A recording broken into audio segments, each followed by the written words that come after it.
Hello अस्सलाम वालेकुम। मेरा नाम सैयदा बतूल रिजवी अहमद है और मेरे शोहर का नाम मीर इम्तियाज़ अहमद, और उनको मार्च 2020 में कैंसर थाइमिक कार्सिनोमा डायग्नोज हुआ था, जो उनके हार्ट एंड लंग्स के बीच में था, और जो बहुत रेयर लोगों को होता है, हर किसी को नहीं होता, 50 लोगों में एक लोगों को वो होता है। और उनको इतना रेयर कार्सिनोमा कैंसर था जो डॉक्टर्स हैरान थे कि, और जो बहुत गलत लोकेशन पे हुआ था, जिससे उनकी बहुत मतलब हार्ट में तकलीफ़ हुई है। और उसके बाद उनकी सर्जरी हुई एंड फिर उनको कीमो लगना शुरू हो गए, तो कीमो से उनको 2 महीना वो बस टोटली ठीक रहे। उसके बाद उनकी 31 दिसंबर को उनकी ब्रीदिंग प्रॉब्लम हो गई, तो उससे इतनी हो गई थी कि वो ऑक्सीजन उनकी लो हो रही थी। फिर वो उन्होंने हॉस्पिटल में हम दोबारा एडमिट करवाए, जिससे उनको उन्होंने ऑक्सीजन उनको लगा दी, जो हर घर पे भी 24 आवर्स उनको ऑक्सीजन में वो रहते थे 4 लीटर पे। फिर उसके बाद उन्होंने इनको यहाँ पे फरवरी में उनका वो हुआ रेडिएशन के बाद उनकी वो फिर घर डिस्चार्ज होके आ गए। लेकिन उसके 2 वीक के बाद दोबारा उनको नमूनिया अटैक हुआ, और उसके बाद उनके एब्डोमेन में लंग्स में ब्लड क्लॉट शुरू हो गए, जिससे वो और विद इन अ मंथ वो हॉस्पिटल में रहें।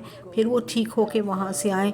फिर आखिर में डॉक्टर ने यही कहा कि अब इनका हमारे पास इस कैंसर का कोई ट्रीटमेंट नहीं है जो हम देंगे।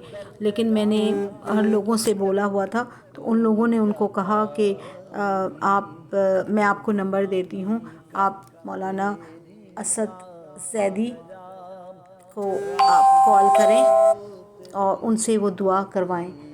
तो मौलाना जैदी ने से मैंने अपना मैसेज रिकॉर्ड करवाया, और अब उनके फ़ोन पे उनके अपना मैसेज भेजा।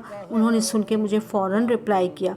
मौलाना जैदी जो हैं, उन्होंने मुझे सुबह सहरी के वक्त कॉल करके मेरे हस्बैंड को देखा और उनको दुआ करके करवाई, उनकी पानी में, मेडिसिन्स में, उनकी खाने पीने की चीज़ों में। तो उन्होंने कहा आप बिल्कुल फ़िक्र नहीं करें, वो बिल्कुल ठीक हो जाएंगे। और मुझे भी बहुत और यकीन के साथ मैंने ये काम किया। मैंने अपने हस्बैंड को भी बोला आप बिल्कुल घबराए नहीं, आप दुआओं के हिसार में हैं। And he is totally agreed. और उसके बाद फिर वो थोड़े दिन ठीक रहें, अल्लाह का शुक्र था अल्हम्दुलिल्लाह। और फिर हम मौलाना जैदी से ये दुआएं करवाते रहें।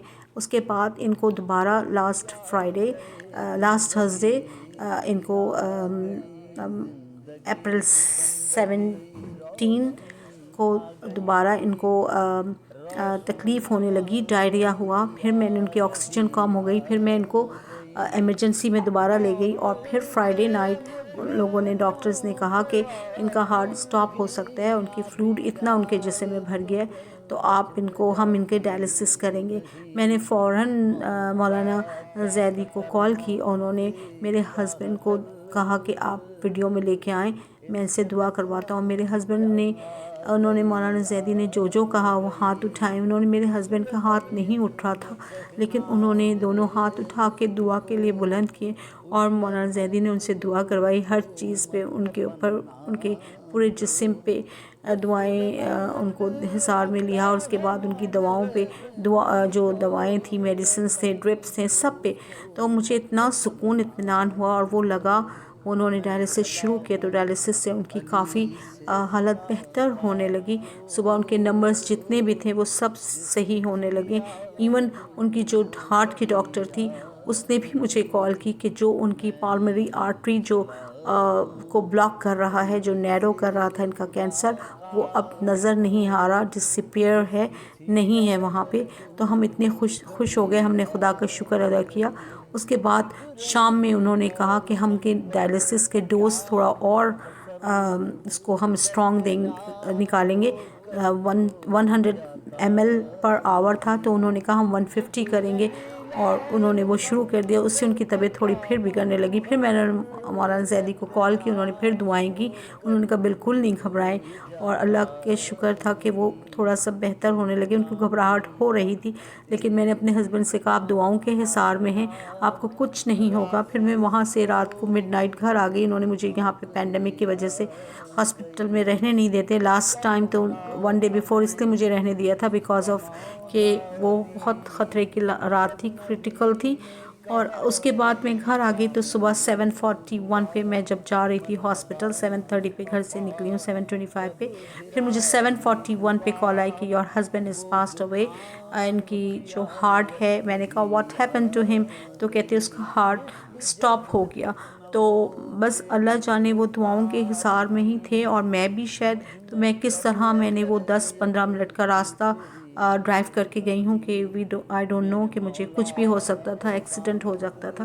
جب میں وہاں گئی تو میں نے اپنے ہسبینڈ کو دیکھا جو بہت ہی فیس ان کا مجھے بہت ٹائٹ تھکا ہوا, کہ بہت میں تھک گیا ہوں, مجھے سونے دو, تنگ نہ کرو, بہت ہی تھکا ہوا تھا. میں اس کو بتا نہیں سکتی آپ کو.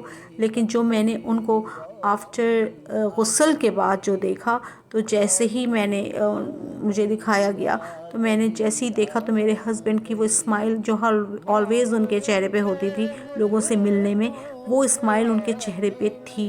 اور میں نے فوراً کہا کہ کہہ رہی یہ تو امتیاز مسکرا رہے ہیں. جب وہ سب نے آ کے دیکھا تو سب نے ہی کہا کہ یس یہ تو بالکل ٹرو ہے, وہ تو مسکرا رہے ہیں, یہ کیسے ہو سکتا ہے, مجھے سمجھ نہیں آ رہا تھا. پھر میں نے کچھ نہیں کہا, اور میں مطلب لوگوں نے کہا. اور اس کے بعد جو پھر میں نے اپنے کزن سے پوچھا کہ جب ان کی باڈی کو انہوں لوگوں نے اٹھایا اور جو بھی کیا, میں نے پوچھا تو انہوں نے کہا ہمیں نہیں سمجھ آ رہا, امتیاز از اے لکی مین کہ اس کو اتنے لوگوں نے کوشش کی اس کے ساتھ مطلب ہیلپ کرنے کی, اس کو اٹھانے کی. ہر کوئی کہہ رہا آپ ہم سے ہی کریں, ہم ان کے لیے کچھ کر سکتے ہیں, ہم ان کے لیے کچھ کر سکتے ہیں. اور اس کے بعد میرے کزن نے کہا کہ وہ بہت ہی لکی تھا, اور اس کی جو باڈی ہم نے اٹھائی وی تھاٹ کہ وہ بہت ہی ہیوی ہوگی, لیکن وہ ہیوی باڈی نہیں تھی, وہ بالکل روئی کی طرح تھی, ان کا وزن کچھ بھی نہیں تھا. سب نے یہی کہا. اور پھر جب ہم وہاں پہ تھے ان کو لاسٹ پہ بھی جو دیکھا اس پہ بھی, تو مجھے یہ اطمینان نہیں ہو رہا تھا کہ میں یہ کیسے ہو کیا. اور مجھے امام زمانہ کی دعاؤں میں تھے کہ یہ کیسے ہو سکتا ہے. میں نے مولانا زیدی کو کال کیا, ان کو اپنا سارا بتایا کہ میرے ہسبینڈ اس طرح مسکراتے, اور میرا گھر جو بھی آتا ہے وہ یہی کہتا ہے کہ تمہارے گھر میں لگتا ہی نہیں کہ یہ موت کا گھر ہے. ہر کوئی یہی کہتا ہے کہ اتنی رونق ہے, لگتا ہے کہ ابھی امتیاز وہاں سے باہر سے آ جائیں گے, اور اتنی کوئی ڈر خوف کچھ بھی نہیں, اتنی رونق ہے. اور ابھی تک الحمدللہ ماشاءاللہ ان کے 2 دن میں سیکنڈ ڈے ان کے 9 قرآن ختم ہو چکے تھے, اور ابھی تک لوگ پڑھ رہے ہیں. ہر کوئی کتنی قرآن ختم کر رہا ہے, کرتا جا رہا ہے. تو 40واں ان کا ہے مئی 22 کو. اور مجھے شاید لگتا ہے کہ میرے ہسبینڈ کی جو اتنی سادہ زندگی جو 12-13 مہینے کی رہی ہے, اس میں مولانا زیدی کے وجہ سے ہی شاید وہ دعاؤں کا وہ تھا کہ ہم شاید ان کے تھرو دعا کروائیں, اور امام زمانہ کی. تو ابھی ان سے میں نے جب بیان کیا تو مجھے تھوڑا سا سکون ملا ہے, اطمینان ہوا ہے. تو یہ میری کہانی ہے, اور یہ میرے ہسبینڈ کی جو اب وہ نہیں ہیں. تو آپ لوگ پلیز ان کے لیے دعائیں مغفرت کریے گا, اور ان کو اعلیٰ مقام ملے. اور میرے شوہر کا نام ہے میر امتیاز احمد, ولد میر مقبول احمد. خدا حافظ, اللہ حافظ.